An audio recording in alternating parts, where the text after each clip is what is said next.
उनकी सरकार में सबसे ताकतवर कौन होता था मालूम है आपको? पाकिस्तान। और जैसे ही हमने नोटबंदी की, आज बर्बाद पाकिस्तान हो गया। क्या हुआ, क्यों? हमेशा नरेंद्र मोदी जी के विरोध में जाती हैं। एक तो जो एक उन्होंने वादा किया था 15 लाख रुपयों का, हिंदुस्तान के एक एक गरीब आदमी को मुफ्त में 15-20 लाख रुपए भी मिल जाएगा। कोई 15 लाख लोगों को जीने के लिए नहीं बोलेंगे। अच्छा ये नहीं हो रहा है। लोगों को गेहूं चावल महंगा दिख जाता है, लेकिन लोगों को ये नहीं दिखता है कि जिस भारत का प्रधानमंत्री कभी यहाँ से जाता था, 2-3 लाइनें अखबार में छपती थी। और आज विश्व के अंदर में बड़ा गर्व होता है 4 चीज़ों पे। दुनिया के सबसे शक्तिशाली देश अमेरिका को अगर किसी के शासन में झुकते हुए व्यक्ति ने देखा, वो नरेंद्र भाई के शासन में देखा है। आप देखते होंगे टेस्ला ने एक बार स्टेटमेंट दिया था, आपको याद होगा? टेस्ला ने, हाँ। कि हम हिंदुस्तान नहीं आएंगे। नहीं आए। और आज दुनिया झुकती है सिर्फ झुकाना वाला। क्यों सेना नरेंद्र मोदी जी को इतना चाहती है? इसलिए आखिर ऐसा क्या बदलाव आया जो कांग्रेस के वक्त में नहीं था? तमाम जवानों को जब नरेंद्र भाई ने हाथ से खाना खिलाया, उनकी आंख से आंसू निकल रहे थे। क्यों? क्या पहले इस पे रोक था कि इधर से गोली नहीं चला बहुत सकते? पूरा रोक था। इस समय देश के प्रधानमंत्री ने सीधे बोल दिया है कि अगर कोई भारत माता के ऊपर बुरी नजर रखता है तो बिना हमसे पूछे उसकी आंखें निकालने का अधिकार तुमको। देश की संप्रभुता पर जिस किसी ने आंख उठाई, देश की सेना ने, हमारे वीर जवानों ने उसका उसी की भाषा में जवाब दिया। योगी जी का जो बुलडोजर है वो ज्यादातर मुस्लिमों पे चलता है या उनके घरों पे चलता है? ऐसा कुछ है? मतलब जो दिखता है वो ऐसे ही कुछ दिखता है। एक भी कोई मंदिर वाला बता दो पंडित जिसने मस्जिद को तोड़ करके मंदिर बनाया? भैया मेरे, जब ऊपर वाले की इबादत करनी है तो आप फ्रेश जमीन में बनाते ना। नरेंद्र भाई एक ऐसे व्यक्ति है तो जीवन में 4 घंटे से ऊपर कभी सोए नहीं। देश के जो युवा हैं उनको क्या संदेश देना चाहें? हिंदुस्तान के हर युवा के अंदर में हमारा एक ही संकल्प है कि आप विदेश भागो मत।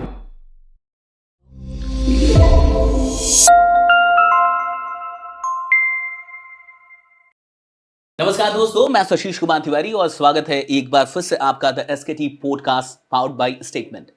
दोस्तों, आज हमारी स्टूडियो में जो शख्स मौजूद हैं, जो मेहमान मौजूद हैं, वो किसी परिचय के मोहताज नहीं है। नरेंद्र मोदी विचार मंच के संस्थापक और नेशनल प्रेसिडेंट, राष्ट्रीय आपदा दल के national coordinator, chief national coordinator, साथ साथ पूर्व संघ प्रचारक और राष्ट्र चिंतक। एक ऐसी शख्सियत जिनसे मिलने के बाद मैं काफी प्रभावित हुआ और मैं बिल्कुल चाहता था कि इनका वक्त हम सबको मिल पाए इस पॉडकास्ट पे। तो आइए सबसे पहले मैं सशीष अपनी पूरी टीम की तरफ से स्वागत करता हूं रवि चाणक्य भैया का। थैंक यू सो मच भैया, आप यहाँ पे आए, पहले तो आपका बहुत बहुत स्वागत है और बहुत बहुत धन्यवाद कि आपने वक्त निकाला। आप संघ के प्रचारक रहे। सबसे पहले मैं आपसे यही जानना चाहूंगा कि आप संघ से जुड़े कैसे, और ये इतना टफ डिसीजन, मुझे लगता है और भी लोग को लगता है कि एक पूरा जीवन संघ को समर्पित करना, तो ये डिसीजन आपने कैसे लिया और ये कितना आसान या कितना मुश्किल था? ये डिसीजन कोई बहुत महत्वपूर्ण नहीं था और न कठिन था। बचपन से हमने एक स्वप्न देखा था कि हमको परमवीर चक्र लेना है, लेकिन जब हमने एनडीए की एग्जाम किया तब ये लगा कि साहब परमवीर चक्र तो ज़्यादातर मरने के बाद मिलता है, और अपने लोगों का, चूँकि हम चाणक्य वंश की परंपरा का निर्वाह करते हैं, तो अपना मानना है कि जब कभी भी दुश्मन के ऊपर मौत से अपनी विजय प्राप्त नहीं की जा सकती है। देश के लिए मरना आसान है, जीना कठिन है, और अपने लोगों को देश के लिए जीना है, और देश के लिए जीने के लिए कोई एक नया मार्ग चुनना पड़ेगा। तब अपने लोगों ने सोचा कि शायद विश्व के अंदर में वास्तव में भारत माता के प्रति और राष्ट्र के प्रति और प्रणबंतो विश्व मार्यम जो लक्ष्य है उसके प्रति एक ही संगठन काम करता है, वो राष्ट्रीय स्वयंसेवक संघ। फिर चूँकि बहुत छोटे बच्चे थे हम, मोछे भी नहीं निकली थी, हम 84 में, उस समय हमको जानते भी नहीं थे, हमने संघ को समर्पित कर दिया जीवन। तो घर से कुछ ऐसा विरोध नहीं हुआ कि आप संघ को अपना जीवन समर्पित कर रहे हैं, और यानी जो पारिवारिक जो एक जिंदगी होती है उससे बिल्कुल नाता कट जाता है और सब कुछ देश के लिए, तो इसका विरोध नहीं हुआ घर पे? देखिए, स्वाभाविक है कि हम भारत के बहुत गौरवशाली परिवार, हमारे ग्रैंडफादर भी भारत के बहुत बड़े स्वतंत्रता सेनानी थे, पंडित रामदयाल जी। तो माता पिता की अपेक्षा होती कि राष्ट्र का गौरव बने। जब हमने संघ के प्रचारक के लिए जब निर्णय लिया तो हमारे पिताजी ने 3 ही बार बोले, कहा कि बेटा देखो, 3 रास्ते जाते हैं, एक शिखर की ओर, एक सीधा जाता है और एक नीचे की ओर जाता है। कोशिश करना कि अगर जा रहे हो तो जाओ, लेकिन कुल के दीपक अगर नहीं बन सकते तो कलंक मत बनना। और अपने को लगता है कि वो मार्च थी 84, और शायद उसके बाद जब भी अपने लोग बिस्तर पे सोते हैं तो एक ही चीज़ पिता के शब्दों को याद रखते हैं कि अगर हम वंश की परंपराओं को आगे नहीं बढ़ा सकते हैं तो उनका कलंक न बने। आप चाणक्य के वंश से आते हैं और अभी भी आप वही आपका रोल है इस पूरे देश में, देश को चलाने में भी, और आपने बहुत सारे ऐसे लोग हैं जिनको वहाँ तक पहुँचाया है। तो चाणक्य के बारे में, उनकी जो नीतियाँ थी उसके बारे में कुछ बताइए।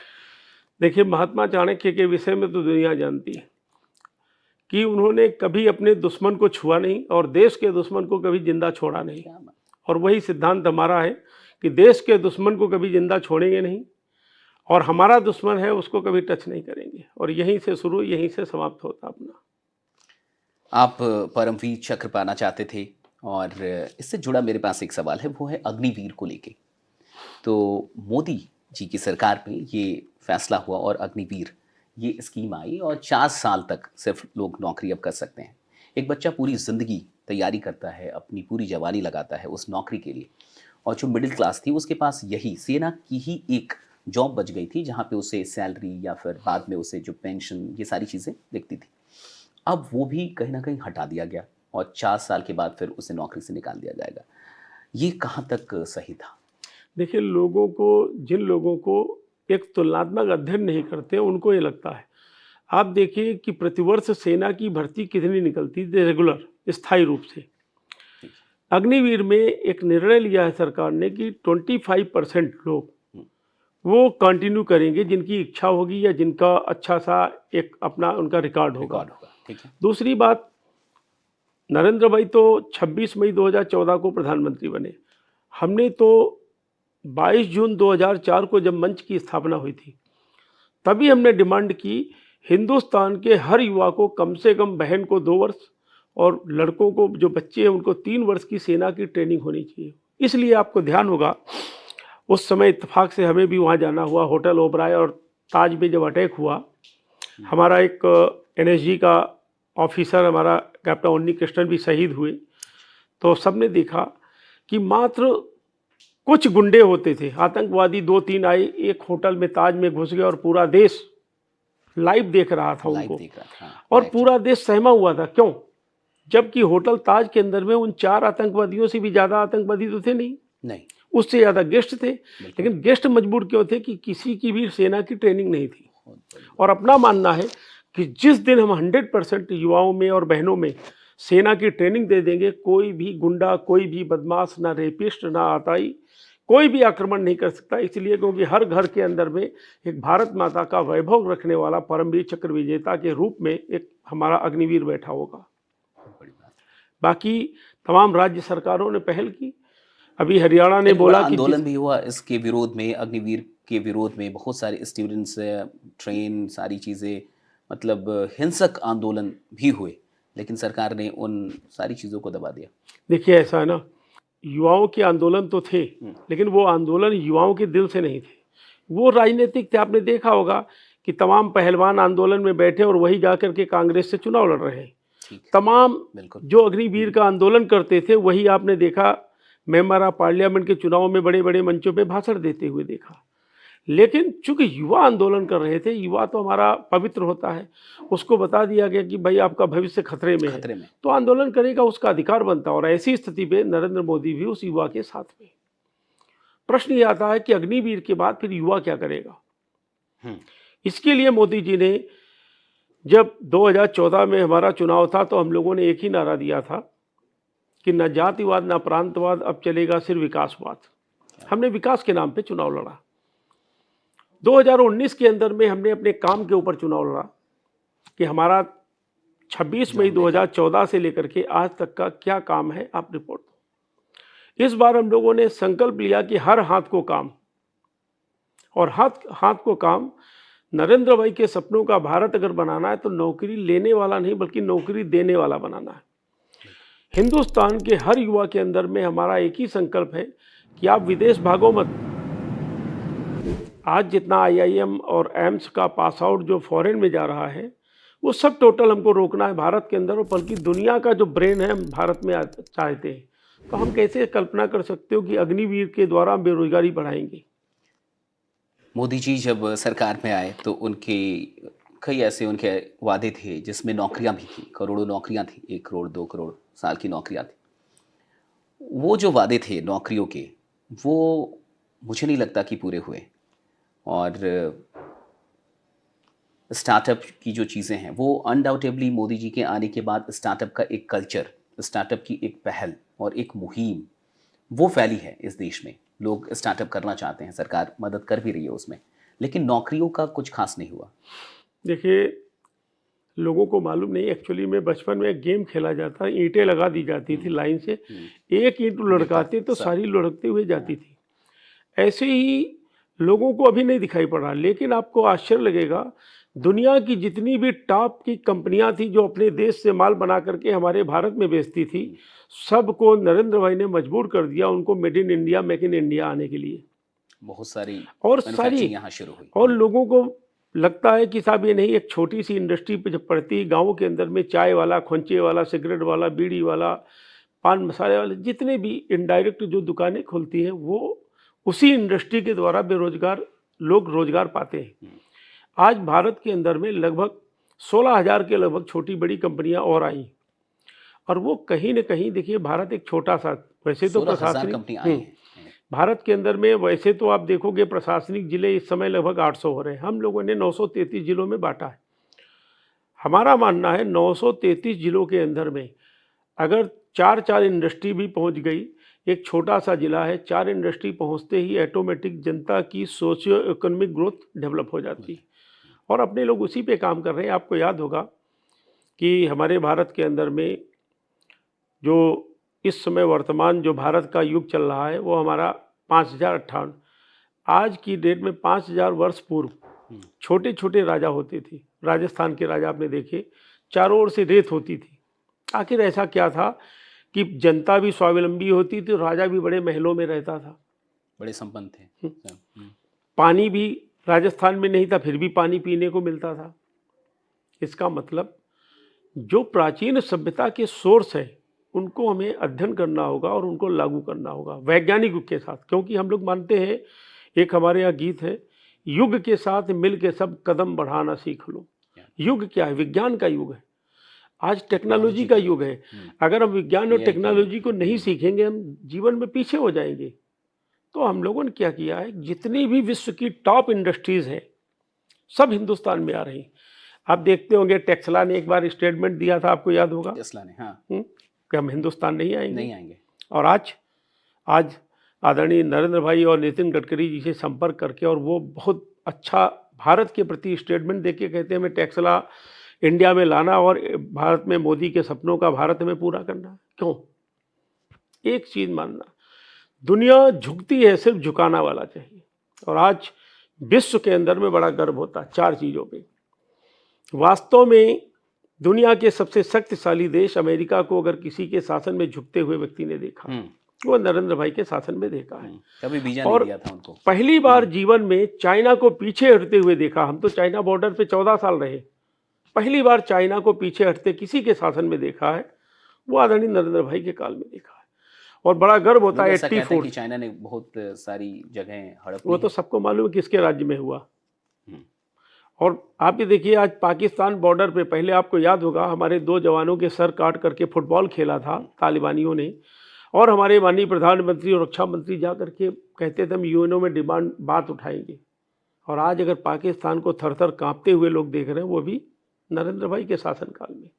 क्या मतलब वहाँ पे बदलाव आया? क्यों सेना नरेंद्र मोदी जी को इतना चाहती है? इसलिए आखिर ऐसा क्या बदलाव आया जो कांग्रेस के वक्त में नहीं था और इनके प्रधानमंत्री बनने इसलिए के बाद ऐसा क्या बदलाव आया कि हमारी हीराबा की उम्र उस समय 100 साल की आयु होकर के वो स्वर्गवास हुआ। लेकिन जब प्रधानमंत्री जी, जब नरेंद्र भाई शपथ लिए 26 मई 2014 को, तो उस समय उनकी उम्र वही लगभग 95-96 ऐसे साल रही। एक वृद्ध माता जो 80 के दशक में पिताजी का स्वर्गवास हो गया, हर माता की इच्छा होती होली दीपावली में उसका भाई आए, बहुत सही, लेकिन उनका बेटा भारत के अंदर में गर्व होगा, बहुत शक्तिशाली राज्य का 12 साल 7 महीने मुख्यमंत्री रहा हो, 7 अक्टूबर 2002 से, और जो 26 मई 2014 से प्रधानमंत्री हुआ, वो अपनी माता और अपने दोस्तों के साथ होली दीपावली नहीं मनाने गया, वो भारत माता की जो रक्षा जो बॉर्डर पे जवान करते थे उनके साथ मनाने गया।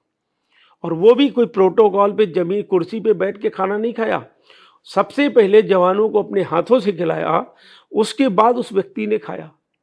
पॉलिटिकल जब देश के पॉलिटिकल गेन के लिए, फेम के लिए ये सब नहीं हो नहीं सकता? नहीं, ये मोटिवेशन है। जब देश के, हमें तो याद है तमाम जवानों को जब नरेंद्र भाई ने हाथ से खाना खिलाया, उनकी आंख से आंसू निकल रहे थे। क्यों? अभी तक रक्षा मंत्री को उनके हाथ सिर्फ सैल्यूट के लिए उठते थे। देश के प्रधानमंत्री के लिए सिपाही एक कल्पना होता था। और पहली बार इतिहास के अंदर में 15 अगस्त 1947 के बाद कि देश का प्रधानमंत्री जवानों के साथ जमीन पर बैठ के खाना खिला रहा है। और वो मोटिवेशन ऐसा हुआ कि अगर उनके यहाँ से एक गोली चलती थी तो हमारे यहाँ से 1000 गोलियां चलती थी। क्या पहले इस पे रोक था कि इधर से गोली नहीं चला बहुत सकते? पूरा रोक था। आपको याद होगा एक कर्नल साहब बॉर्डर पे गए तो उन्होंने अपने जूनियर, उस समय कर्नल हो गया था, बोले भाई तेरी समय और मेरे समय में क्या अंतर? बोला साहब जी देखना चाहते हो? बोला देखना है। बोला चल। तो जैसे ही LOC की पोस्ट पे गए, कर्नल साहब को देखा आते ही तुरंत सेना का जवान जय हिंद किया, बोले हट गए। उन्होंने LMG लगाई और एक पूरा 13 मिनट तक फायर कर दिया। और बोला ये है हमारे तुम्हारे अंतर कि उस समय आप दिव्यांग थे, ऊपर की दिल्ली की ओर देखना पड़ता था। इस समय देश के प्रधानमंत्री ने सीधे बोल दिया है कि अगर कोई भारत माता के ऊपर बुरी नजर रखता है तो बिना हमसे पूछे उसकी आंखें निकालने का अधिकार तुमको है। और ये है मोटिव। दूसरा, आपको याद होगा कि हम लोगों के परिवार से कहो या वैसे, भारत का जो पहला परमवीर चक्र विजेता है सोमनाथ शर्मा जी को। अच्छा। हमें याद है जब वो शहीद हुए, एक छोटी सी सिलाई मशीन दे दी गई। आज कोई भी हमारा सेना का जवान शहीद होता है, सिलाई मशीन नहीं बल्कि उसको इतना बड़ा एम्पायर के लिए रुपया दिया जाता है कि वो जीवन में आने वाली पीढ़ी कभी यह नहीं कह सकती साहब 2 वक्त की भूख के लिए हम मर गए। ये बहुत बड़ी बात। आज हिंदुस्तान के सेना के जवान को मालूम है कि हिंदुस्तान का हर सैनिक के पीछे देश का प्रधानमंत्री और देश की 140 करोड़ जनसंख्या खड़ी। ये अंतर है।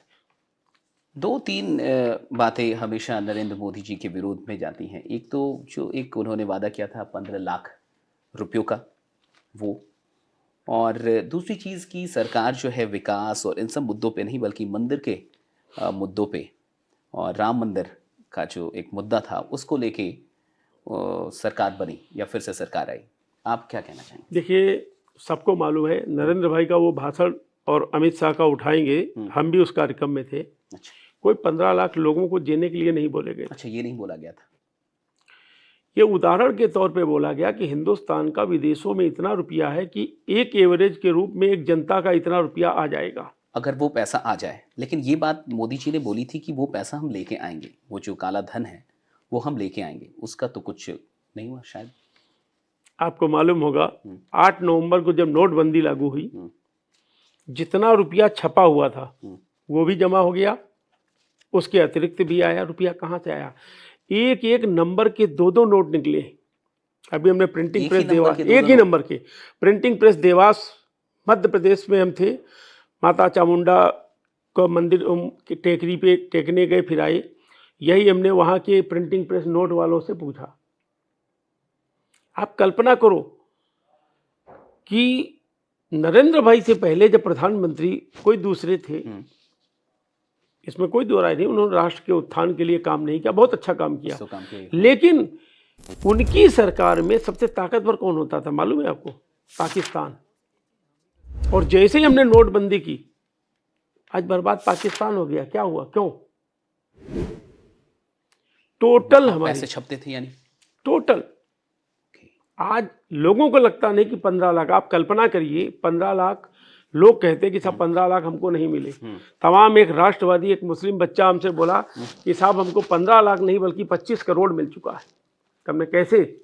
तब उसने कहा कि साहब हमारे आए दिन हमारे यहाँ ब्लास्ट होते थे, हमारे आए दिन मुसलमानों को पकड़ करके निर्दोष बच्चों को हुक्म में टांग दिया जाता कि तुम आतंकवादी हो। और आज हम लोग निश्चिंत होकर के, निर्भीक होकर के रहते। हमको लगता है कि ना तो हमारे यहाँ ब्लास्ट होगा, ना हमारे बच्चों को उठाया जाएगा आतंकवादियों के नाम पर। अभी भी तो खौफ का साया बना हुआ है मुस्लिमों पे। अभी यूपी में योगी जी की सरकार है, बुलडोजर जो चलता है देखिए उस बुलडोजर का सारा लेना देना जो अभी आपका पहले प्रश्न का उत्तर दे देना। हाँ, एक 15 लाख था और एक दूसरा मंदिर का मुद्दा। मंदिर का। हाँ, कि विकास के देखिए मुद्दों पे भी 26 मंदिर मई के मुद्दे। 2014 से आपको याद होगा मोदी जी एक बार भी अयोध्या नहीं गए। 26 मई 2014 जब इस दिन शपथ ली शाम को 6 बजे, उसके बाद से एक बार भी अयोध्या नहीं गए। गए ही नहीं। गए नहीं। गए कब? जब माननीय सुप्रीम कोर्ट ने जब निर्णय अयोध्या के पक्ष में दे दिया, पहली बार वो शिलान्यास करने गए 5 अगस्त को। ठीक। दूसरा, नरेंद्र भाई को अगर ये मुद्दा होता तो आप कल्पना करो, जहां पे आपके 8-9 का एवरेज आता था, आज वहां पे 67-68 का एवरेज पर डे किलोमीटर्स का आ रहा है NHI बनने का। जो बिजली है डबल कर दी। IIT IIM मात्र हमारे यहाँ गिने हुए थे, आज डबल कर दिए। उसके बाद में आपको याद होगा कि यही AK एंटोनी साहब रक्षा मंत्री पार्लियामेंट में बोले थे, साहब हमारे पास बुलेट प्रूफ गाड़ी खरीदने के लिए रुपया नहीं। आज हमने सेना को विश्व के अंदर में चौथे नंबर पर लाके खड़ा कर दिया। आज कोरोना जैसे भूख तबाही मौत का तांडव जब मचा, आज हमने GDP ला करके बॉर्डर पे खड़ी कर दी। इसका मतलब सीधा फंडा है कि हमने शिक्षा के क्षेत्र में दुनिया में पहली बार भारत एक ऐसा पहुंचा कि जो भारत के अंदर में IIT IIM और एम्स में बच्चे पढ़ रहे हैं। और आप बता दें, अब चिकित्सा का क्षेत्र इतिहास में पहली बार ऐसा है कि हमने 140 करोड़ लोगों की प्लानिंग करके जिन लोगों ने कोविड वैक्सीन लगवाई, हमने उनको फ्री ऑफ कास्ट 100% लोगों को लगाई, यहाँ तक बूस्टर भी लगाया। इसका मतलब क्या है? भूखे भजन न होए गोपाला, ये ले अपनी कंठी माला। पहले मोदी जी ने लोगों के शिक्षा, चिकित्सा, सुरक्षा, विकास के रूप में संबल किया। उसके बाद में राम मंदिर पे आए हैं ना, कि हमने पहले पेट भर दिया, उसके बाद उनको माला दी कि भैया राम राम राम राम करो। आपको कल्पना होगी, हम तो जंगलों में प्रचारक थे और पूरे देश का प्रवास चलता था। तमाम बहनें जब उनको डिहाइड्रेशन, डिसेंट्री होती थी, वो शाम का इंतजार करती थी कब सूर्य अस्त हो, कब वो लोटा लेकर के बाहर जाएं।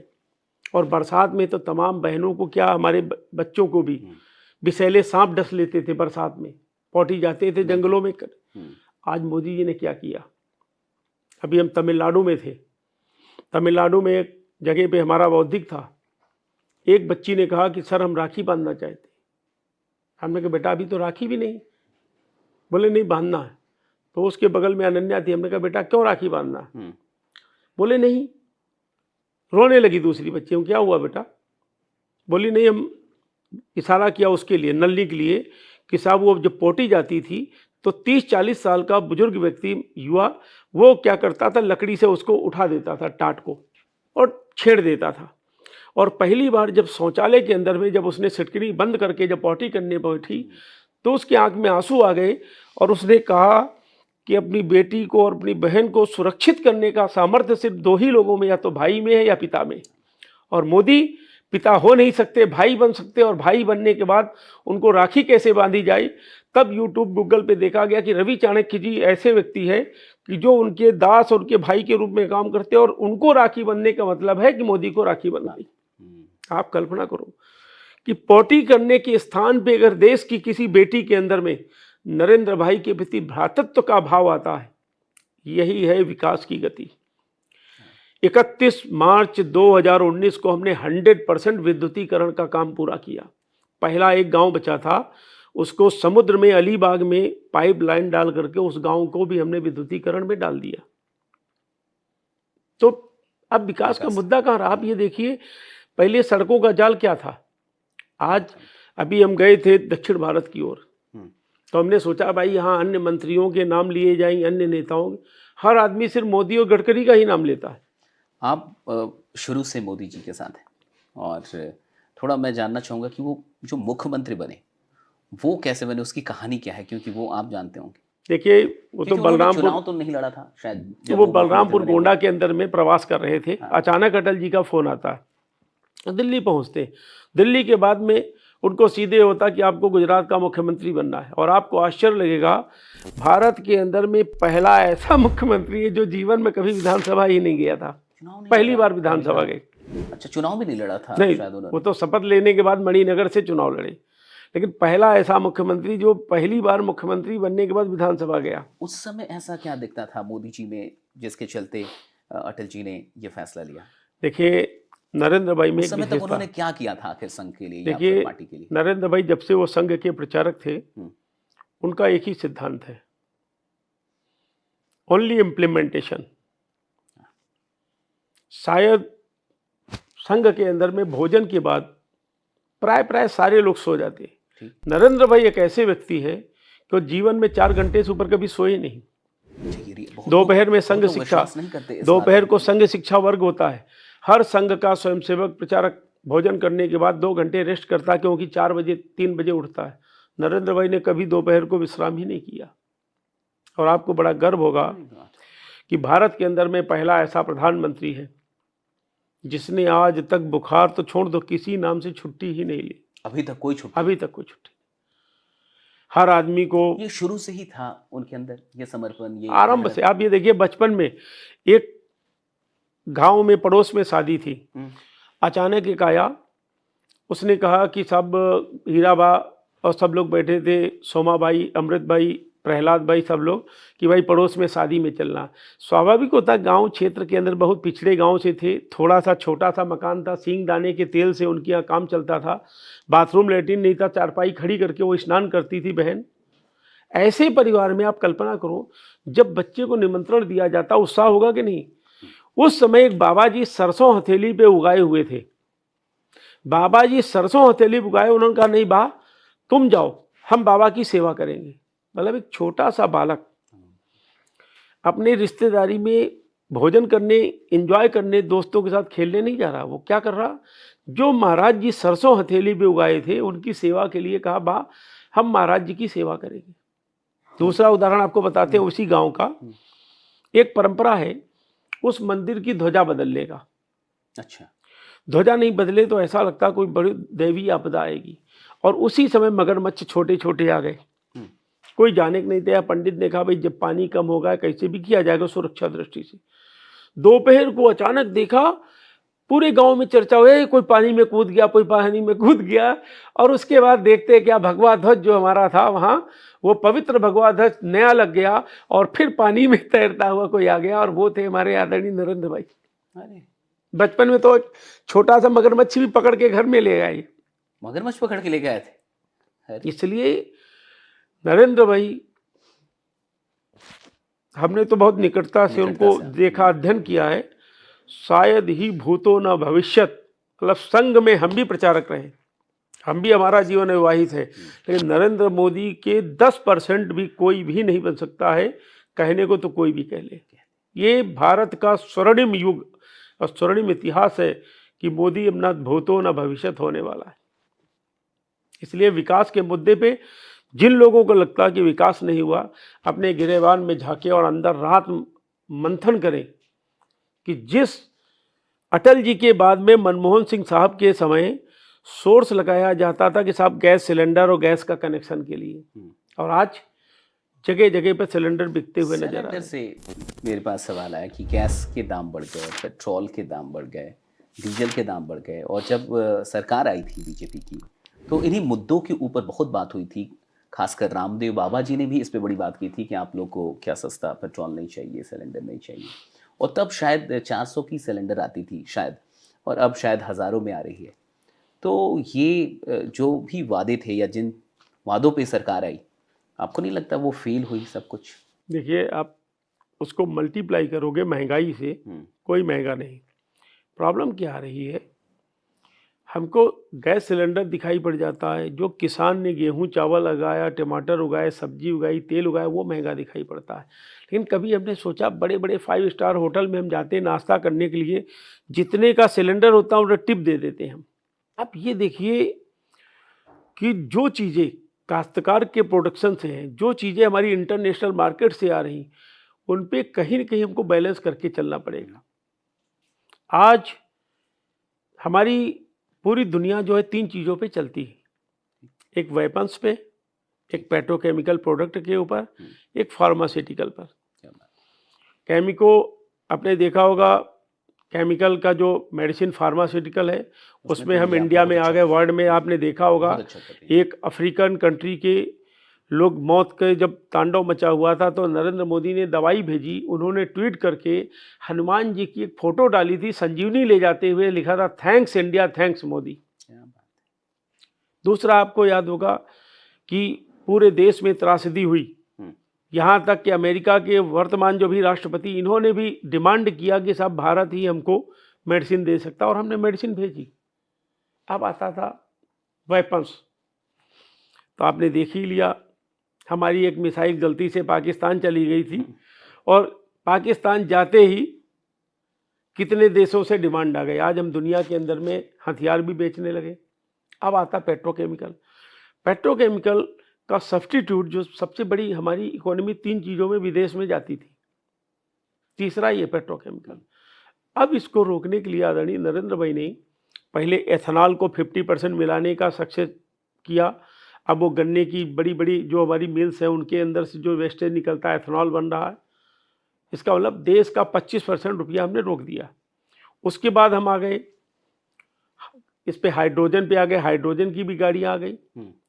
अब वैकल्पिक ऊर्जा में हम ईवी पे आ गए। ईवी पे आ रहे हैं। धीरे-धीरे। कहने का तात्पर्य ये है, हम देश के पैसे को देश में ही लगाने वाले, इसलिए लोगों को गैस तो दिख जाती महंगी, लोगों को गेहूं चावल महंगा दिख जाता, लेकिन लोगों को ये नहीं दिखता है कि जिस भारत का प्रधानमंत्री कभी यहाँ से जाता था 2-3 लाइनें अखबार में छपती थी बस और वहाँ पहुँचता था, तीसरी चौथी पाँचवीं सातवीं लाइन में बैठता था, और कोई भी अमेरिका इंग्लैंड का प्राइम मिनिस्टर नमस्ते तो छोड़ दो, देखना भी पसंद नहीं करता था। आज 26 मई 2014 से आज तक नरेंद्र भाई जिस दिन विदेश जाते, भारत का भी अखबार भरा रहता है, और जिस देश के अंदर में जाते वहाँ प्रोटोकॉल तोड़ करके उनका राष्ट्राध्यक्ष रिसीव करता है, और वहाँ के अखबार कोई मोदी टेंट चलाता, कहीं मोदी हॉल बना देता है।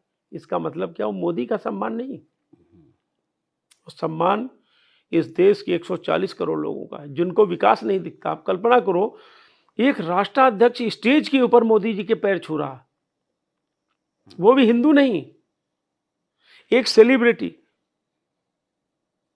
बड़ी विश्व की मॉडल, वो झुक करके पैर छू रहे, वो भी हिंदू नहीं। क्यों? कोई मोदी से चमचागिरी नहीं करते, ना वो मोदी का दिया खाते, लेकिन चूक वो इसलिए सम्मान कर रहे हैं क्योंकि जो मोदी का विजन है वसुधैव कुटुंबकम, इसलिए उनका सर झुका। और वो सर क्यों झुका? क्योंकि जब आपदा से पूरी दुनिया ग्रस्त थी, तब एक हिंदुस्तान ऐसा था कि पूरी दुनिया के देश जिनका कोई नहीं, उनका भारत खड़ा होता था और उनको जीवन दिया। इसका ज्वलंत उदाहरण आप देखो, अगर हमारे आपके पास रुपया नहीं होगा, अभी यहाँ से दिल्ली जाना हो, नहीं जा सकते। क्यों? ना ऑटो का किराया, ना मेट्रो किराया, ऑटो वाला ले नहीं जाएगा, मेट्रो में घुस नहीं पाएंगे। आप भी रुपया नहीं रखते, पैसा नहीं रखते, ऐसा नहीं, हमने नरेंद्र भाई ने शुरू से संकल्प है, हमारे नरेंद्र भाई के जीवन में कभी 1 रुपया रहा ही नहीं। मोदी जी का अक्षरधाम का मंदिर बना तो उसमें नींव में 1-1 रुपया पड़ना था। हाँ। रुपया था ही नहीं, प्रमुख स्वामी जी महाराज ने 1 का सिक्का दिया, बोले नरेंद्र भाई को डाल दो, बोल दो नींव में डाल देंगे, जबकि इतने बड़े नेता। और उसका भी अलग दृष्टिकोण हमारा मानना है कि आप इस घर के अंदर में घूम रहे तो आपको पर्स लेके तो चलने की आवश्यकता नहीं, घर में तो कोई आवश्यकता नहीं। इसी तरीके से ये हमारी माता है, हमने इसको मन से, वचन से, कर्म से, चरित्र से, वाणी से इसको आत्मसात कर लिया है।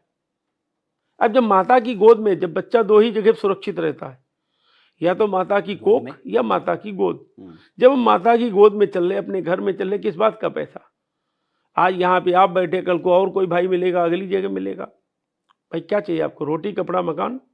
रोटी भी पूरे देश के अंदर पर्याप्त है, कपड़ा भी पूरे देश के अंदर पर्याप्त है, मकान भी। इसलिए विकास के मुद्दे पे 15 लाख पे यही है कि जिनको विकास नहीं दिखता, रात में आंखें बंद करके सोचोगे 100% या तो विकास दिखेगा या मोदी के डर से आप सो नहीं पाओगे। क्या बात।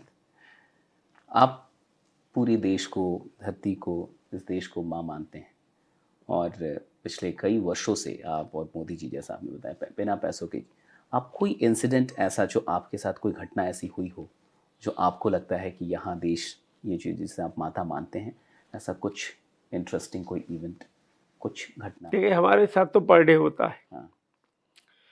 कि हम पूरे भारत के 933 जिलों में साल में 1 बार जाते हैं। एक बार सारे जिलों हाँ, में? सारे जिलों में जाते हैं। और हमको तो आज तक सारे हमारे मीडिया के लोग भी पूछते रहते हैं कि रवि जी पर डे आपके कपड़े चमकते हैं, पर डे अच्छा, आपका आपके पूरा कपड़े भी जीवन। 10-10 साल, 15-15 साल पुराने, ये क्यों? कैसे, थोड़ा बताइए देखिए हमारे दर्शकों हम को, तो सबको। हाँ, हम तो लोगों से कहते हैं कि भैया अगर अपने ग्रहों को मजबूत करना है हाँ, तो अपना लैट्रिन बाथरूम अपने आप साफ करो।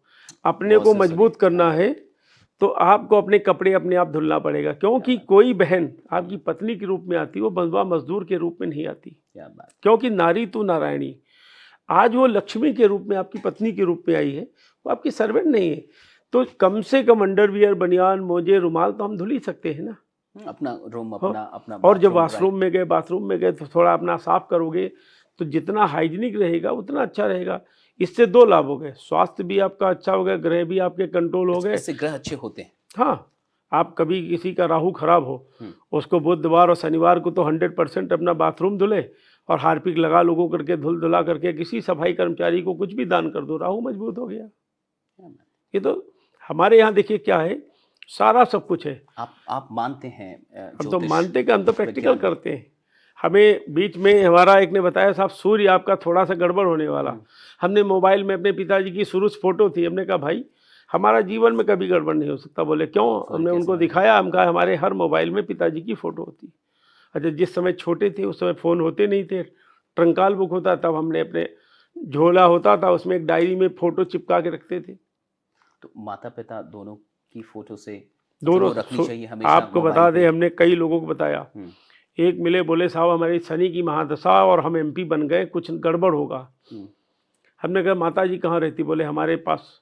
तो हम, तुम माता के पास रहते तुम्हारे पास? बोले नहीं, हम माता जी के साथ रहते हैं। तो हमने क्या करते? बोले शाम को जाकर के साहब डेली उनके पैरों को दबाते हैं, और जिस दिन क्षेत्र में होते हैं नहीं पहुंच पाते हैं, माता को कम से कम फ़ोन पे बात कर लेते हैं। हमने चैलेंज किया, हम कहा जाओ दुनिया की कोई ताकत कभी तुम्हारा शनिदेव कुछ बिगाड़ेंगे नहीं, क्योंकि शनिदेव की कमजोरी एक ही है, जिस व्यक्ति ने भी माता पिता की सेवा की और माता की उसको शनि कभी लगेंगे नहीं। क्या बात।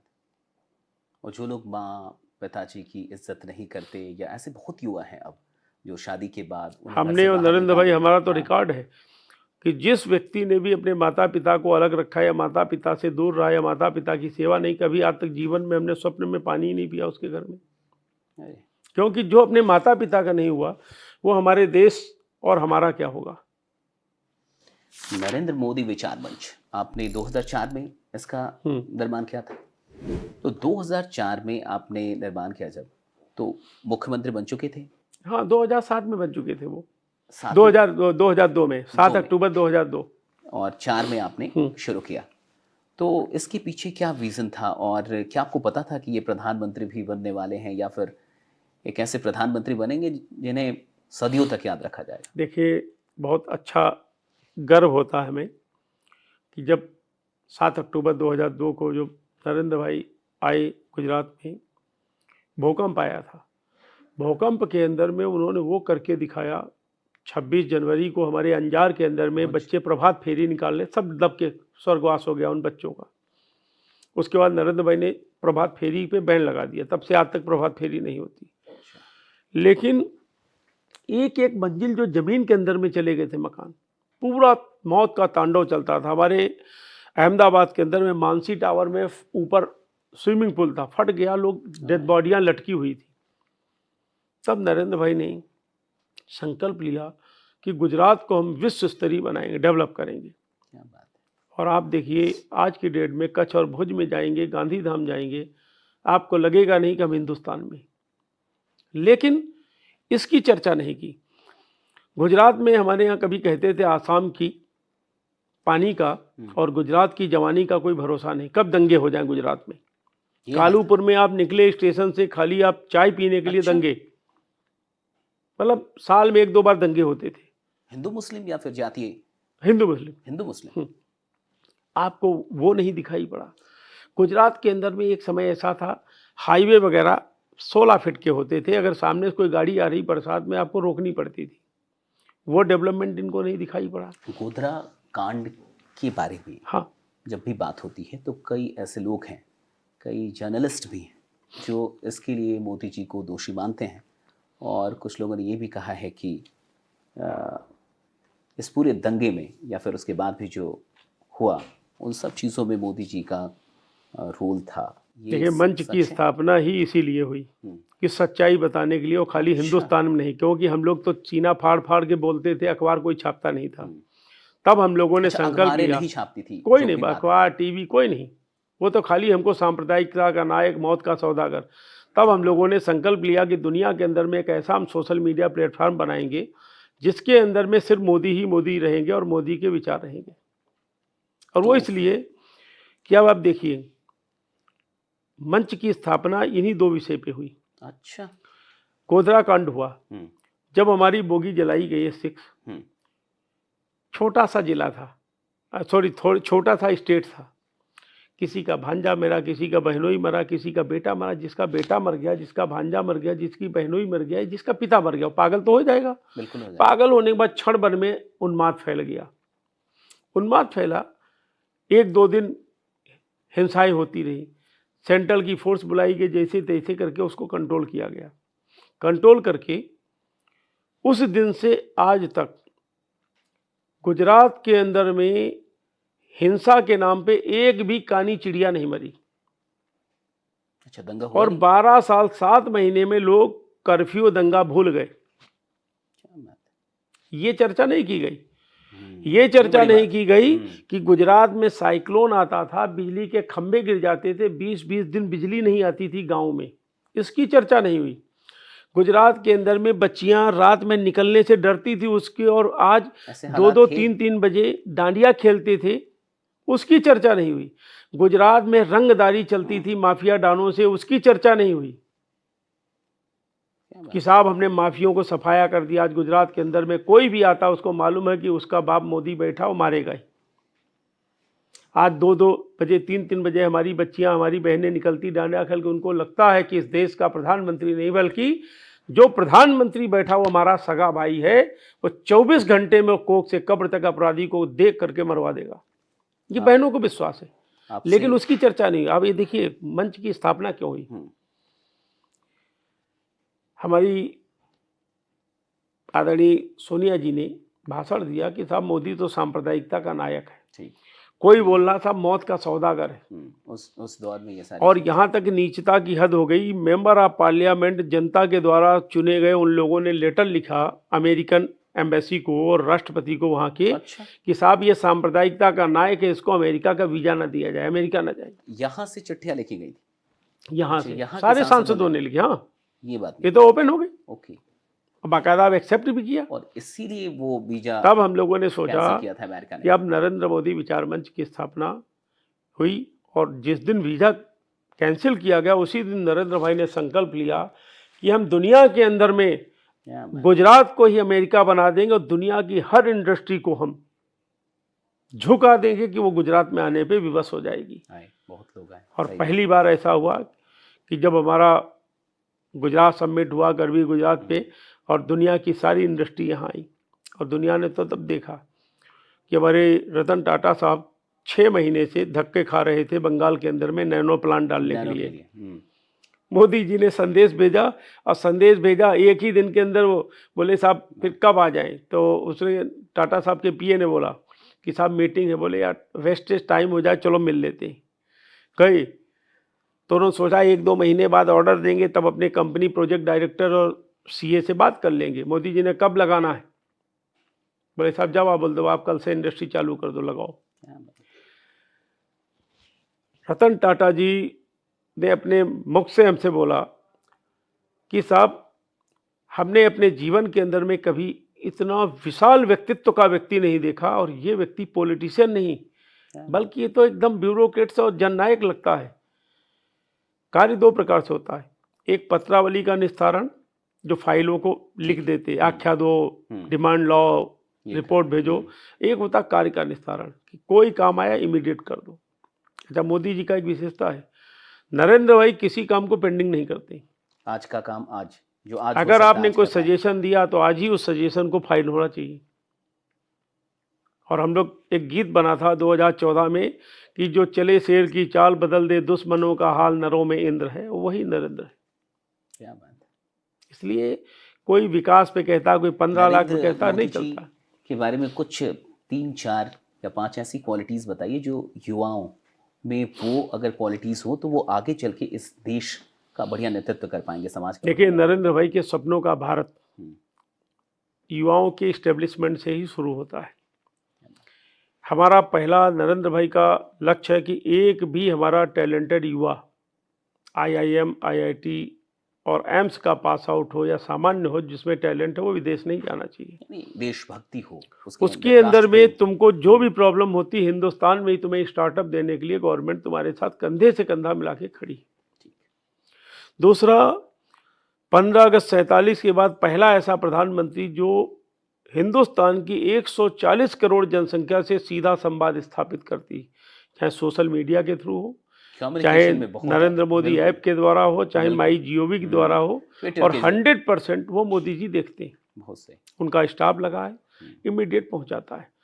तीसरा है कि जितना भी MSME के द्वारा या शिक्षा के द्वारा या प्रोजेक्ट के द्वारा जो युवा, जिसका पिता जिसके माता भी उस पर भरोसा नहीं कर पाते हैं, नरेंद्र मोदी उसके साथ कंधे से कंधा मिला करके खड़े हैं चलने के लिए। और सबसे बड़ी चीज़ है कि भारत के अंदर में पहले ऐसे आइकॉन प्राइम मिनिस्टर हैं जो हर युवा की बात को सुनते हैं। वो श्रोता बहुत अच्छे हैं। लोगों को तो लगता है कि सब बहुत वक्ता, अच्छे, हाँ। वक्ता नहीं वो है, वो तो मजबूरी है, व्यासपीठ पे उनको बिठाल दिया जाता है। चुनाव है, अब चूंकि तो पुराने, हाँ। हर स्टेट मोदी चुनाव के नाम पे प्रचार, चुनाव जीतना बहुत से, चाहता है, बहुत से। तो मजबूरी में उनको भाषण देना पड़ता है। लेकिन श्रोता बहुत अच्छे हैं। कोई सामान्य से सामान्य विशेषज्ञ अगर बच्चा आ गया, कोई किसान आ गया, तो उसकी सुनते हैं, काफी दूर। सिर्फ सुनते ही, बोलते नहीं। हाँ, उनको कोई प्रश्न होता है, पूछ देते, भाई इसमें कैसा होगा। और आज आपको आश्चर्य लगेगा, जब से देश हमारा आजाद हुआ 47 से आज तक, शायद मोदी जी की कुछ विशेषताएं लोगों को नहीं याद होगी। 47 के बाद पहला ऐसा देश का प्रधानमंत्री है जिसकी माता ऑटो पे चलती थी। 47 के बाद पहला ऐसा देश का प्रधानमंत्री जिसकी माता जब एडमिट होने सिविल हॉस्पिटल में गई, VIP में नहीं, जनरल वार्ड में एडमिट हुई। 47 के बाद पहला ऐसा प्रधानमंत्री जो शुद्ध सात्विक शाकाहारी है। 47 के बाद ऐसा प्रधानमंत्री है जिसने किसी मजहब को धोखा नहीं दिया। हम कभी रोजा अवतार नहीं करते प्रधानमंत्री आवास में, हम तो माता को मानते, माता की चौकी पे पूजा करते हैं। लेकिन विरोध नहीं किया भाई, हम करते नहीं, भाई हम क्यों करेंगे। और 47 के बाद पहला ऐसा प्रधानमंत्री है जिसका प्राइम मिनिस्टर के आवास का सिंगल प्रोटोकॉल है, नरेंद्र दामोदर दास मोदी। कोई भाई नहीं, कोई भतीजा नहीं, कोई भांजा, कुछ नहीं। और 47 के बाद ऐसा प्रधानमंत्री है जिसके चचेरे भाई आज भी पेट्रोल पंप पे काम करते हैं, कबाड़ी का काम करते हैं, पतंग का काम करते हैं, और 2 भाई, सोमा भाई सामान्य रहते हैं, अमृत भाई है, प्रहलाद भाई और पंकज, सब सामान्य परिवार। उनकी इकलौती बहन सामान्य से एक्टिवा पे घूमती। नहीं तो यहाँ अपने परिवार के लोगों के लिए ऐसा कुछ भी स्पेशल प्रिविलेज नहीं दिया उनको, परिवार के लोगों ने अपेक्षा नहीं की। क्या बात है। और मोदी जी ने प्रामाणिकता और पारदर्शिता से इस देश की 140 करोड़ जनसंख्या को ही अपना परिवार माना है। और 47 के बाद में पहला ऐसा देश का प्रधानमंत्री है जो 24 घंटे देश के लिए काम करता है। एक सवाल है कि निर्मला सीतारमण जी जब से वित्त मंत्री बनी हैं, तब से टैक्स पे टैक्स लगाया जा रहा है, तो जो मिडिल क्लास है उसके ऊपर टैक्स का जो भार है वो बहुत ज़्यादा है। और इस टैक्स के चलते बहुत सारे लोग अभी इस देश को छोड़ के दुबई, लंदन, कहीं और भी शिफ्ट होने लगे हैं, और सब टैक्स के चलते। तो इतना टैक्स क्यों इम्पोज किया जा रहा है इस सरकार के द्वारा? देखिए, हम लोगों ने पहले बोला कि अगर किसी को लगता है कि साहब इस टैक्स के द्वारा देश या हमको या हमारी सोसाइटी को ये प्रॉब्लम हो रही है, आप लिख के डालो। लिख के डालने के बाद में तत्काल प्रधानमंत्री जी उसके ऊपर चिंता करते हैं। ठीक है। और किया, आपको याद होगा रेस्टोरेंट पे पहली बार PMO में भेजा जा सकता हाँ, है। प्रधानमंत्री जी को भेज दो, नरेंद्र मोदी ऐप पे डाल दो, कहीं भी डाल दो, और कोई भी सजेशन व्यर्थ नहीं जाता। आपको याद होगा GST में रेस्टोरेंट के ऊपर 15% शायद टैक्स था। कुछ लोगों ने, हमारे नागपुर के लोगों ने लिखा, तुरंत 5% हो गया है। क्या लोगों को ये लगता है, आप एक बार प्रधानमंत्री जी को सजेशन तो लिखो। अभी जैसे आपने प्रश्न पूछा, मंच की स्थापना क्यों हुई? मंच की स्थापना इसीलिए हुई अच्छा, मंच से जुड़ के भी लोग सजेशन अपनी दे सकते हैं, वहां तक चली जाएंगी? आप डायरेक्ट मोदी को दो ना, हम्म, हम तो देंगे ही, बहुत सही। आप डायरेक्ट दो। आप मोदी के भाई हो, आप क्या बात, खाली ओनली सपोर्टर वोटर नहीं हो। क्या बात। नरेंद्र भाई हमारे गुजरात के अंदर में, आप किसी भी गुजराती परिवार, चाहे कांग्रेस का, किसी पार्टी का हो, उससे बात करो तो बड़े गर्व से कहता है नरेंद्र भाई हमारा भाई। आज बताया ना कि डांडिया खेलती बहनें, क्यों आत्मविश्वास है उनको, ये इस नहीं पे लगता मेरा कि एक मोदी सवाल, प्रधानमंत्री। एक सवाल मेरा बच गया है इस पे। कोलकाता का जो रेप केस था, जिसको लेके पूरे देश में काफी विरोध हुआ, डॉक्टर्स ने, सब ने, पूरी जनता और पूरे देश ने बहुत विरोध किया, और इतना एजिटेशन बहुत दिनों के बाद देखा गया किसी केस को लेके, जो दिल्ली में एक निर्भया रेप केस हुआ था उसके बाद। तो इसके बाद सरकार ने रेप के जो केसेस हैं या उसके जो लॉ एंड ऑर्डर है उसमें कुछ बदलाव लाया? बदलाव तो निर्भया के समय ही हो गया था, मृत्युदंड का प्राविधान और आजीवन कारावास। यहाँ पर क्या हुआ कि यहाँ पे चूंकि कुछ चीज़ें ऐसी होती राज्य सरकार के अधीन होती है, रेवेन्यू का पावर राज्य सरकार को होता है, एजुकेशन का पावर राज्य सरकार, हेल्थ और लॉ एंड ऑर्डर का पावर। अब डीजीपी पुलिस टोटल उनके अंडर में होती। हुआ क्या, वहाँ पे उन लोगों ने तथ्यों को छिपाया और मिटाया है, बहुत छिपाया गया है, इसमें कोई शक और मिटा भी दिए गए। लेकिन फिर भी सीबीआई तेजी से काम कर रही, कहीं न कहीं पर कोई भी अपराधी बख्शा नहीं जाएगा। अभी यानी उस पे काम चल रहा है, चल रहा, कोई भी अपराधी बख्शा नहीं जाएगा, क्योंकि अब ये राज्य काफी दिन सरकार छिपाने की कोशिश करती है, ये सबको मालूम है। क्योंकि लॉ एंड ऑर्डर उन्हीं के हाथ में, उन्हीं पुलिस के हाथ उनके हाथ में, में। आपको याद होगा स्वास्थ्य विभाग की भी एक तो बात मंत्री पे, बनी थी। आपको याद होगा एक बात पे सीबीआई कहीं पुलिस कमिश्नर के यहाँ गई थी रेड डालने, वहाँ की बंगाल की पुलिस ने पकड़ लिया था, पुलिस सीबीआई को ही बैठा लिया था, मालूम है ना आपको? सीबीआई को ही बैठा सीबीआई डॉक्टर राजीव गुप्ता के यहाँ जब रेड डालने गई तो बंगाल की पुलिस ने उनको ही बैठा लिया। क्यों भाई, पावर है उनके पास राज्य में। इसलिए कहते ना कि देर है अंधेर नहीं, जब राहु शनि और केतु की दशा आएगी ना, वो फाइल अपने आप ऊपर आ जाएगी और अपराधी अपने आप चले जाएंगे। वो बहुत ज़रूरी भी है, क्योंकि पूरा देश उससे बहुत दुखित था, और वो सच में एक दर्दनाक वही नहीं, आपको याद होगा हैदराबाद में हमारी एक बहन थी रेड्डी, डॉक्टर थी, उसके साथ भी यही हुआ था, और वहाँ के तत्कालीन पुलिस कमिश्नर ने चारों रेपिस्ट को ठोक दिया। वो तो शायद ऑन द स्पॉट, हाँ, चारों ठोक दिया। पूरे देश के अंदर में बहनों में और राष्ट्रभक्त युवाओं में बड़ा जोश रहा। जो बाकी जो विरोधी दल थे वो तो उसका विरोध कर रहे थे कि ऐसा नहीं होना चाहिए। इसलिए जिन राज्यों में लगता है कि हमारी बहन बेटियों के साथ नहीं होना चाहिए, वो राज्य कर रहे हैं। आपने देखा हमारे उत्तर प्रदेश में कितने हो चुके, खूब हुए, और बाबा जी तुरंत ठोकवा दे। अभी देखिए पुलिस बहन हमारी, बाबा का खौफ है वहाँ। पुलिस हमारी बहन इंजर्ड पाई गई थी, मालूम आ गया ऐसा ऐसा हुआ, दूसरे दिन सब प्यारे हो गए ऊपर को। योगी जी का जो बुलडोजर है वो ज़्यादातर मुस्लिमों पे चलता है या उनके घरों पे चलता है, ऐसा कुछ है? मतलब जो दिखता है वो ऐसे ही कुछ दिखता है। हमारे योगी आदित्यनाथ जी बहुत ही अनुभवी और बहुत ही तपस्वी व्यक्ति हैं। दूसरा बात, उनके मुख पर कभी भी भाषा प्रांत ये सब नहीं आता है। लेकिन वो तो भाषा बड़ा बदलते रहते हैं, नाम बदलते रहते हैं। इलाहाबाद को प्रयागराज कर दिया, फिर ऐसे वो इसलिए बदलते रहते हैं। नाम बदलने से कोई बदलाव होगा? बिल्कुल। एक बात बताइए, भारतीय इतिहास का स्वर्णिम अध्याय कब लिखा जाएगा? आज जिसका नाम था वही तो मिल रहा है। कल को हमारे पिता का नाम हो या महात्मा चाणक्य को कोई चैरुद्दीन बना दे और आकर के आप चाणक्य कर दो, तो ये तो अच्छा काम है ना। अनडाउटेडली। आप इलाहाबाद कभी था ही नहीं, वो भगवान तीर्थों की नगरी थी। मुगल सराय जो जंक्शन था, मुगल सराय भी कभी मुगल सराय नहीं था। भाई एक बात बता दिए, एक भी बौद्ध ने मस्जिदों को तोड़ करके कहीं बौद्ध मंदिर बनाया हो पूरी दुनिया में? आप बताओ। एक भी जैनियों ने कभी किसी मस्जिद को तोड़ करके या तोड़ करके अपना बनाया हो?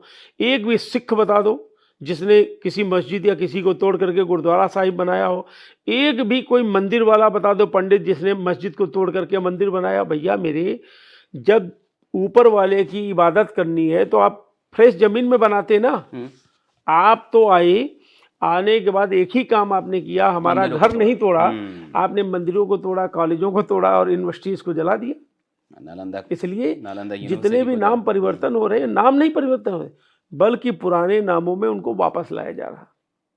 ये तो गौरवशाली गौरव की इतिहास बात है ना। हम्म, और योगी जी के विषय में देखिए, योगी जी अनुभवी व्यक्ति है। जो लोग उत्तर प्रदेश गए होंगे उनको याद होगा, जब 7-8 बजे निकलती थे गाड़ी लेके, 2 बजे 3 बजे रात में, हम्म, उनको ये नहीं रहता था कि हम घर पहुंच जाएंगे, कहीं ऐसा ना हो राजनी करने वाले मिल गुंडागर्दी तो जाए, बहुत कहीं ऐसा ना हो। आपके नोएडा में ही होता था, आपको बहुत देखो ये पूरा क्षेत्र नोएडा भी में तो दिल्ली एनसीआर गुड़गांव की लोग बहनें निकलते नहीं आती थे नहीं शाम थी में। 9 बजे के हाँ बाद नहीं ओला नहीं, उबर से। हाँ 7-8 और बजे के आज बाद आज सबको मालूम है कि भाई अब तो कोई दिक्कत नहीं। कि तुम करोगे तो मरोगे। करोगे तो मरोगे। पर एक सवाल है कि मदरसों में विशेष तौर पर कुरान की शिक्षाएं दी जाती हैं और कुरान में काफिर का कॉन्सेप्ट है, नॉन मुस्लिम का कॉन्सेप्ट है, जिनको मुसलमानों से कमतर बताया जाता है। ऐसे में यहाँ भेदभाव को बढ़ावा मिलता है। जो मदरसों में जो बच्चे जाते हैं या उनको जो भी चीज़ें मिलती हैं, तालीम, सरकार उनको अनुदान देकर समर्थन कर रही है। उनको अनुदान मिलता है, मदरसों को अनुदान मिलता है। तो क्या ये मुस्लिम तुष्टीकरण नहीं है? देखिए, वो सब तुष्टीकरण करते हैं, लेकिन हमारा लक्ष्य और नरेंद्र भाई का मानना है कि भारत के अंदर में हर व्यक्ति को समान शिक्षा हो जाए। अगर किसी को फिजिक्स, मैथ, केमिस्ट्री, बायोलॉजी पढ़नी है, सब पढ़ना, साइंस पढ़नी है, तो हर व्यक्ति को बराबर का अधिकार हो। अभी हम लोग नए राष्ट्रीय शिक्षा नीति के आधार पर या उस तरीके से मदरसों पे भी करने वाले कि भाई तुम्हारे मदरसे से डॉक्टर, इंजीनियर, प्रोफेसर निकले, मौलाना की आवश्यकता नहीं। ओके, आप तो यानी तब मदरसों से हाँ कोई दिक्कत नहीं है अगर हाँ वहाँ से भी आप जो निकालो, पढ़ाइयाँ हैं, लेकिन ये जो मेन चीज़ें स्ट्रीम एजुकेशन है। विवादित शब्द हैं, हम्म, हम तो सीधा बात दें, किसी लाइन को छोटा करना है उसको मिटाओ मत, उससे बड़ी खींच दो। क्या संघ में मुस्लिम विरोधी आपको एक होना? चीज़ बता दें, हम्म, जितने बड़े बड़े मौलाना हैं, हम्म, उनको उनके जो बच्चे होते हैं वो इंग्लिश मीडियम पढ़ते हैं। बड़े बड़े जितने सही भी बात। मुस्लिम नेता होंगे आप ठीक है। देखोगे, उन सबके बच्चे पब्लिक स्कूल में पढ़ते सबके हैं। मुस्लिम क्या, मदरसों में हिंदुओं कौन के, जाता है? हिंदू जो नेता हैं, जो और भी बस लोग हैं, उन सबके बच्चे अच्छे मदरसों स्कूलों में में पढ़ते हैं। गरीब परिवार के लोग जाते हैं और उनको वो कहते हैं कि साहब इनको हाफिज बना दो, मौलाना बना दो, मुफ्ती बना दो, ये चलता है। हम कहते हैं बनाओ, मौलाना बना दो, मुफ्ती बना दो, हाफिज चलता है, लेकिन उनको विज्ञान की युग के अंदर में वैज्ञानिकता का आधार भी दो पढ़ाई। बहुत सही बात।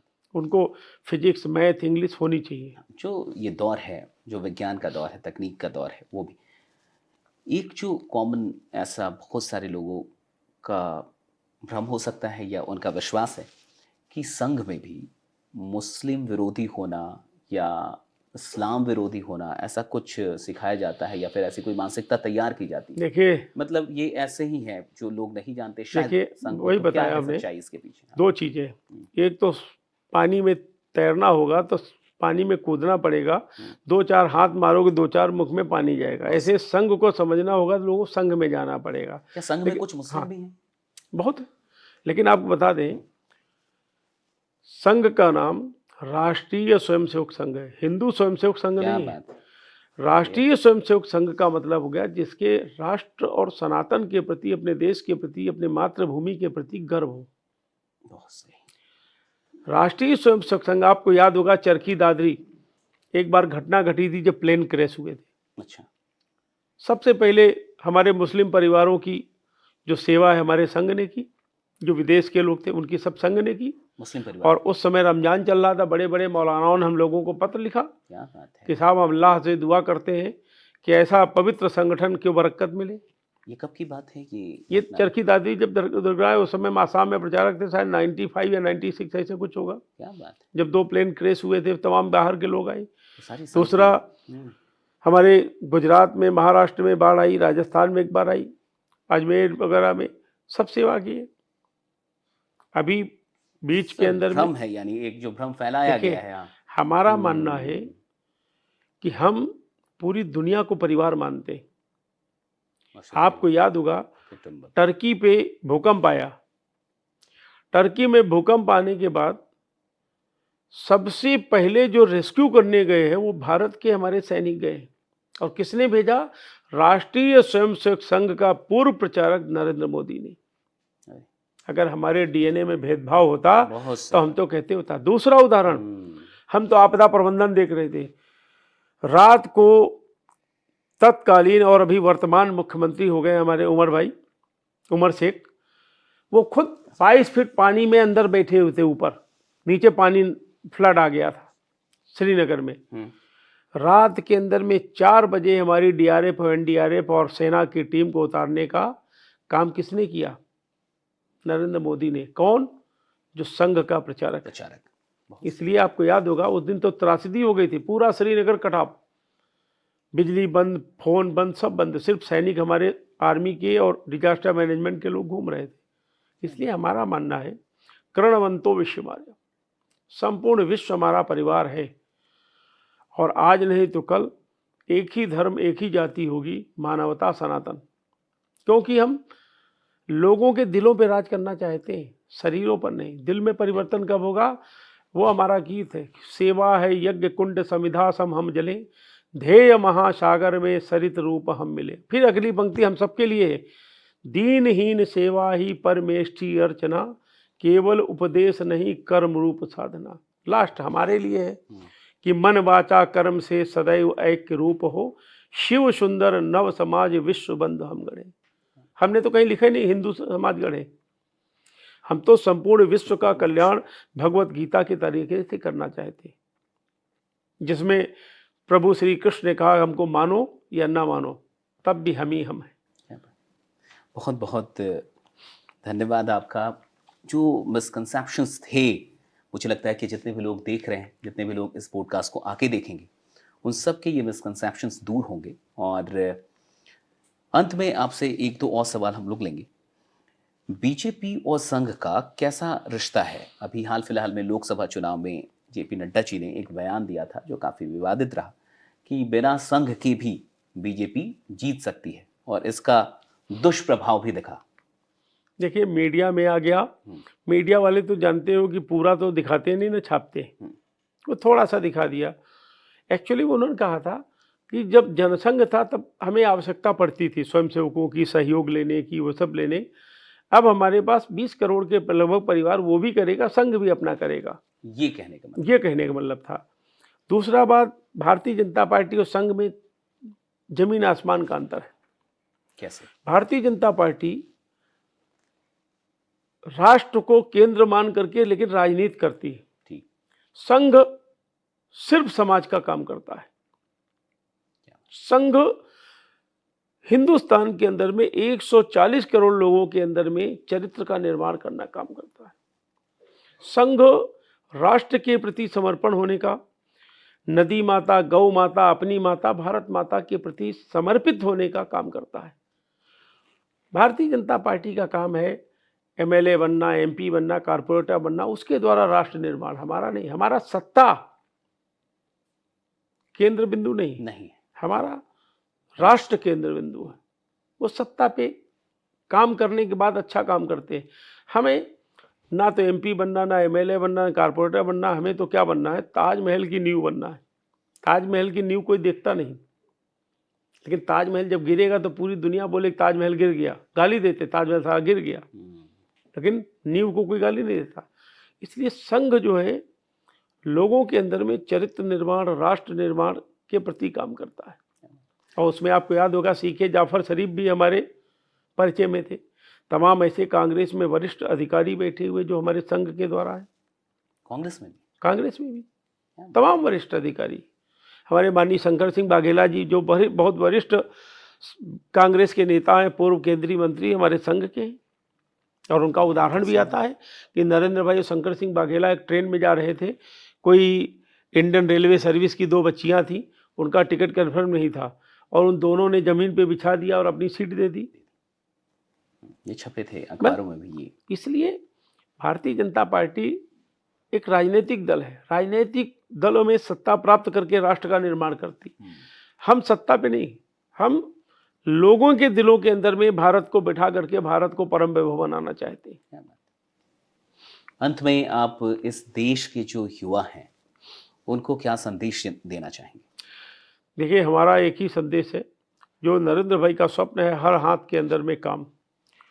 आपको अगर वास्तव में देश का विकास करना, परम वैभव भारत को पहुंचाना है तो स्वामी विवेकानंद से शिक्षा लेनी पड़ेगी। स्वामी विवेकानंद जी के अंतःकरण में भारत था। आपको याद होगा, हमने बोला भी कि brothers and sister of America लोगों ने कहा तालियां बजा दी, ऐसा नहीं। पहली बार ऐसा बताया जाता है कि उन्होंने ही पहली बार ये बोला कि the sisters and brothers of America. हाँ, विवेकानंद जी चौथे हैं जिन्होंने बोला। हम्म, इससे पहले एक हमारे श्रीलंका के थे, उन्होंने बोला, मानते सिस्टर्स थे। And brothers. हाँ, बहन एक हमारे जापान के, उन्होंने बोला। एक हमारे यहीं भारत से गए थे मजूमदार, उन्होंने बोला। और चौथे स्वामी विवेकानंद जी हैं। लेकिन चूंकि लोग मुख से बोल रहे थे और नरेंद्र भाई ने आत्मसात होकर के जब दिल से बोला, तब उनके लिए तालियां बजी। इसलिए हम चाहते कि युवाओं से विशेषकर दो चीज़ें, कि आपका पड़ोसी देश मुगलों का देश है और शत्रु देश है, वो चाहता है कि आने वाली पीढ़ी नष्ट हो जाए, इसलिए वो नशा युक्त युवा बनाना चाहते हैं। आपने देखा होगा तमाम बच्चे आजकल एक हाथ में सिगरेट, एक हाथ में चाय पीते हैं, जबकि दोनों का कॉम्बिनेशन नहीं। लड़के लड़की दोनों। इसलिए हमारा एक ही निवेदन है कि आप व्यसन मुक्त युवा जीवन जियो और व्यसन मुक्त भारत बनाओ, क्योंकि आपकी एक छोटी गलती से आपके घर के अंदर में 5 लोगों का जीवन जाने वाला है। एक आपकी पत्नी, एक माता पिता और एक बेटा बेटी। इन 5 लोगों को जीवन को बचाना है तो व्यसन मुक्त बनना पड़ेगा। और अपने ऊपर भरोसा रखो। जिस व्यक्ति को जीवन में अपने ऊपर भरोसा नहीं, अपने ऊपर अभिमान नहीं, वो जीवन में कोई काम नहीं कर सकता है। जिसको अपने ऊपर भरोसा है और जिसको अपने ऊपर अभिमान है, वही राष्ट्र का निर्माण कर सकता है। और हमारे यहाँ तो गीत ही कि कोई चलता पग चिन्हों पर कोई पग चिन्ह बनाता है वही सूरमा इस दुनिया में जो पूजा जाता है। हम भी बचपन में जब हेलीकॉप्टर हवाई जहाज उड़ता था, हम कहते थे कि साहब हम भी चलेंगे। लोग कहते थे गप्पे मारा लपेट लो, और पूरा हुआ। इसलिए युवाओं से एक ही आग्रह है कि अपनी शक्ति को पहचानो। और आपका जीवन रवि चाणक्य के लिए, मोदी के लिए, बीजेपी के लिए या अन्य नेताओं के लिए, अन्य पॉलिटिकल पार्टी के लिए नहीं हुआ है। आपका जीवन अटल जी, रवि चाणक्य और मोदी जी के जन्म दिवस के लिए नहीं हुआ। आपका जीवन हुआ है आपके माता पिता का झंडा उठाया जाए। आपका जीवन हुआ है कि कल को आपके माता पिता रहे, उनके जन्म दिवस को मनाया जाए। आपका जीवन हुआ है कल को आप ना रहे तो गर्व के साथ में उस गांव के लोग आपकी श्रद्धांजलि और आपके जन्मदिन पुण्यतिथि मनाएं। आपका जीवन हुआ है जो समय बचता हो भारत माता का झंडा उठे। इसलिए स्वयं को अपना गौरव बनाओ और संकल्प लो। कोई जरूरी नहीं कि तुमको 100 साल जिंदा रहना, एक दिन जिंदा रहो, लोग तुमको 100 साल याद रखें। इस तरीके से युवा भारत होगा। और अपना मानना है, पुराणों में 2 परमवीर हमने परम ब्रह्म भगवान माने, एक सूर्यदेव, एक माता पिता को। आपको याद होगा भगवान शंकर जी और माता पार्वती बैठी थी, जब श्रेष्ठता का चला, कार्तिक ने कहा हम श्रेष्ठ है, गणेश ने कहा हम श्रेष्ठ है, कहा परिक्रमा करके आओ ब्रह्मांड की जो आ जाए। तो कार्तिक जी अपने मयूर वाहन से चलने लगे। गणेश जी ने कहा हमारा तो चूहा है, मूषक है, क्या करें। उन्होंने दिमाग लगाया कि ब्रह्मांड में माता पिता ही ब्रह्मांड है। और उन्होंने माता पिता की परिक्रमा लगाए, सर्वश्रेष्ठ उन्हीं को विजेता माना गया। इसलिए सारे देश के युवाओं से एक ही निवेदन है, जब कभी भी बुरा लगता है मन में, सिर्फ अपने माता पिता के विषय में सोचो कि उन्होंने हमको कितनी विषम परिस्थितियों में हमको जन्म दिया और पाला है। और ये सोच के चलो कि एक दिन हमको विश्व के अंदर में एक राष्ट्र का गौरव बनना है, जिससे हमारे माता पिता का जन्मदिन या पुण्यतिथि मनाई जाए। इस संकल्प के साथ रहोगे, राष्ट्र के गौरव में सब कुछ छिपा हुआ है। श्रेष्ठ विचार, इससे श्रेष्ठ विचार, इससे बड़ा विजन, इससे बड़ा मिशन, इससे बड़ा स्वप्न नहीं हो सकता। बहुत बहुत धन्यवाद भैया, आप यहाँ आए, आपने अपना वक्त दिया। और जितने भी लोग इस पॉडकास्ट को देख रहे हैं, जो पूरी बातें हुई हैं और जो अंत में भी भैया ने जो संदेश दिया है, वो इतना श्रेष्ठ है कि इससे बड़ा मुझे नहीं लगता कोई स्वप्न हो सकता है कि आप कुछ ऐसा काम करें कि राष्ट्र का भी नाम हो और आपके माता पिता का जन्मदिन, उनकी पुण्यतिथि मनाई जाए, उनको याद किया जाए। तो मुझे लगता है कि ये पॉडकास्ट, ये जो हम लोग की कॉन्वर्सेशन थी, ये सच में बहुत बेहतरीन थी। आपको कैसी लगी कमेंट में ज़रूर बताइएगा। और क्या आप चाहते हैं कि भैया को हम लोग फिर से आमंत्रित करें और फिर से इनसे बात करें, ये भी बताइएगा। और इस पॉडकास्ट को और भी लोगों तक ज़रूर पहुंचा दीजिएगा। बहुत बहुत शुक्रिया भैया, आप आए, आपने अपना वक्त दिया। Thank you so much.